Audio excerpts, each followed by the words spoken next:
Now back home, Changi Airport Group's net profit attributable to shareholders dipped 36% in the financial year ending March 31st due to the impact of the COVID-19 pandemic.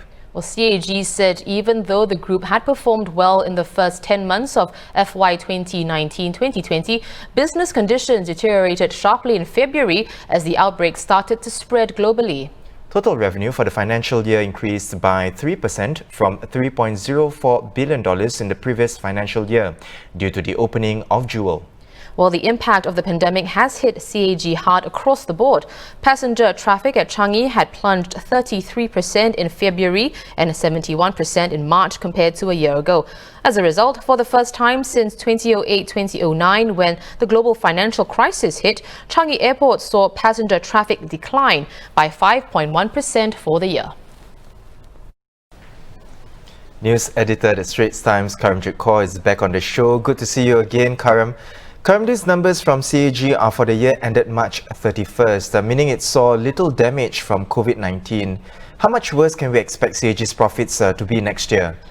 Right, so these numbers that we're looking at, it's really for the 12 months that ended, end of March, which means that it was really in the last 2 months that, they were affected by COVID. The first 10 months before that, actually quite strong for Changi Airport, also because, Jewel, the opening of Jewel had really boosted their commercial revenues. So 10 months were good, 2 months not very good yet. If you look at the profits, net profits fell by almost a third. So not very, very good for Changi Airport actually. And if you move to the current financial year, first 6 months are already gone. Traffic, is almost, it's minimal. The bulk of Singapore Airlines' business, which accounts for about half of Changi's total, is down. So it's not a very good start for Changi. First half of the current financial year. What happens in the next, half, really, so much of it will depend on how quickly borders can be reopened. We're starting to see some of this, some green lanes and some flights being allowed. But whether that will actually translate to real passenger traffic, we need to wait and see what happens there. But I think also important to note that as far as Changi is concerned, they've not always just relied on revenues and profits from the aeronautical side of the business. There's always been a very strong commercial element. So the revenues that they make from dining and shopping, that's probably something that they have a bit more control over. So you do see them starting to have tie-ups with tenants at Jewel, for example. They recently launched, not too long ago, a scheme that allows you to opt for online food delivery, with the tenants at Jewel. The year-end holidays are coming, and usually, Changi would have something up its sleeves to get people to, spend some of their money at the airport. So we do expect them to launch some of these. And as far as local residents are concerned, you can't fly anywhere year-end holidays. You've got to look for somewhere you can take the kids to. So they might be able to take advantage of year-end holidays to try and drive up some of their commercial revenue. So how that all plays out, it's really a bit hard to say at this stage, but I guess we'll just have to see what happens over the next 6 months. Right. Let's talk about border reopening that you mentioned. Now, from next Thursday, visitors from Vietnam and Australia, of course, except Victoria State, can enter. Similar to what we already have with New Zealand and Brunei, visitors from these countries will have to undergo a COVID-19 test on arrival and remain in their accommodation until they receive a negative result. That's right. So based on visitor numbers from New Zealand and Brunei, Karam, what kind of inbound figures do you think we'll see from Australia and Vietnam? So if you look at what's happened with New Zealand and Brunei, we haven't, to be honest, seen people sort of like coming into Singapore in droves. Numbers have actually been quite small. The same goes for all the green lanes that we have announced for business, for essential business and official travel. Numbers are very small. I don't think there's going to be a lot of traffic, even when we allow, people from Australia and Vietnam to come in.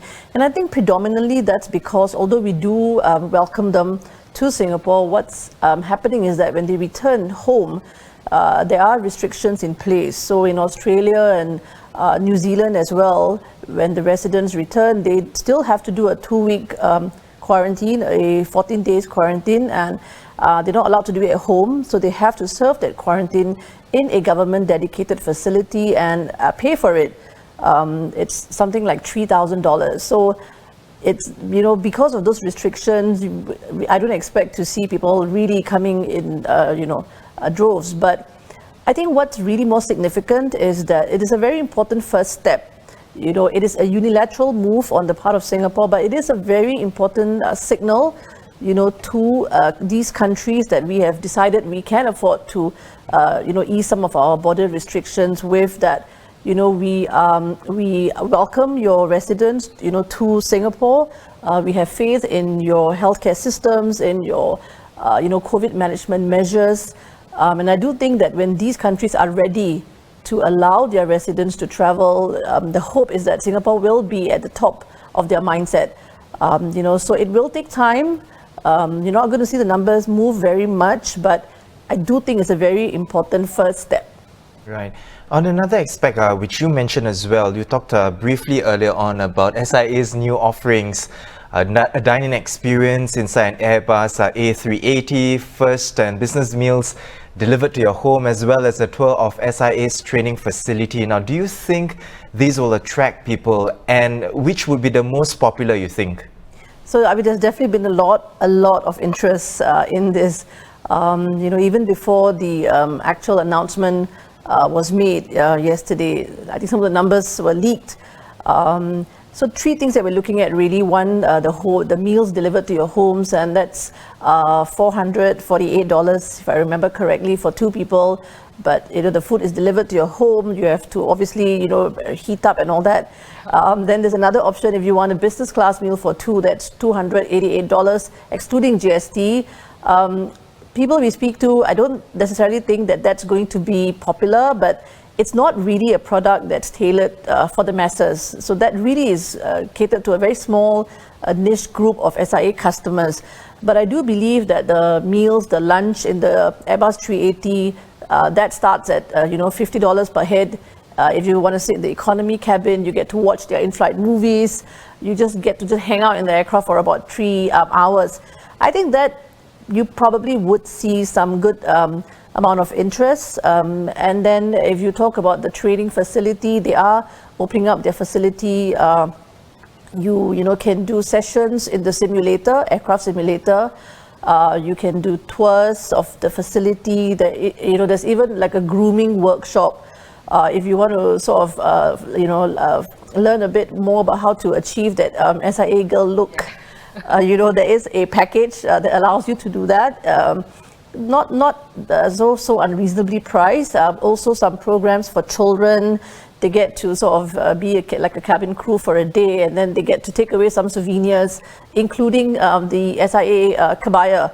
So I think you will get quite a bit of interest, for those tours. And also again, because as we move, towards the school holidays, parents don't really have anywhere to take their kids.